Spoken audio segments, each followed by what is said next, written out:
Tired of sky-high electric bills? Go solar with RCL Solar, your local family-owned team right here in South Jersey. We treat you like family and help you save big. Visit rclsolar.com today. From cleanups to custom designs, VJD Landscaping brings your yard to life. Family-owned and proudly serving South Jersey. Quality you can trust. Right in your neighborhood. Visit VJDLandscapingSJ.com today. Hi everybody, happy Thursday. Meteorologist Brittany Trumpy here. Overnight tonight we are going to see round one of a couple of showers and thunderstorms just sort of racing across our region. Everybody will see some extra cloud coverage. Everybody will also be more mild. We'll really just fall into the 60s for overnight tonight. A few spots we'll see some of that activity kind of push down through South Jersey. The better activity or the more likelihood of seeing those storms is going to be the further west you go and the further north you go. For tomorrow, we're going to continue to see more showers and thunderstorms just kind of pop up and move across our area. It's not one organized line of activity, it's scattered showers kind of popping up here or there. Temperature wise, we're also still going to be warm. We're going to be pushing back up into the 80s for areas further inland down the shore, closing in on almost 70. Looking at everything in motion, round one for tonight is riding along this warm front. And again, like I said, North Jersey, Central Jersey, you have a little bit of a better chance to see that activity, but one or two cells could kind of drop down to the south towards our neck of the woods.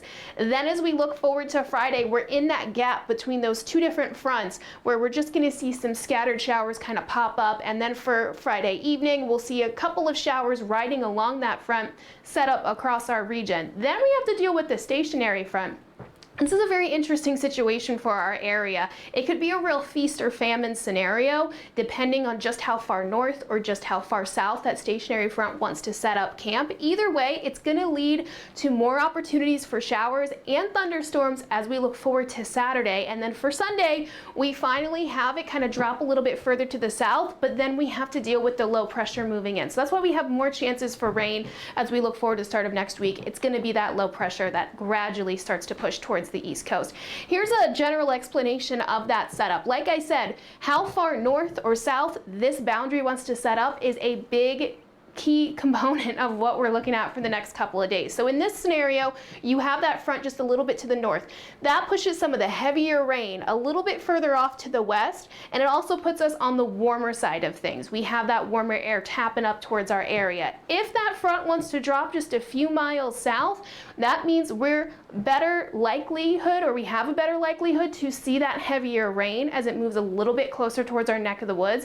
And it also puts us on the cooler side. That also has an impact on how strong those storms can be. If it is warm and moist environment, those storms could be a little bit stronger versus a cool and moist environment where there's just a little bit less energy. Either way, over the next couple of days, we're going to see multiple rounds of rain, and it's really the end of the weekend and the start of next week where we see that low pressure finally move towards the East Coast that we'll see the better chances for some more heavy rain. That being said, no one day looks like a washout. We do have some sunshine in there, and we're keeping a close eye on Saturday.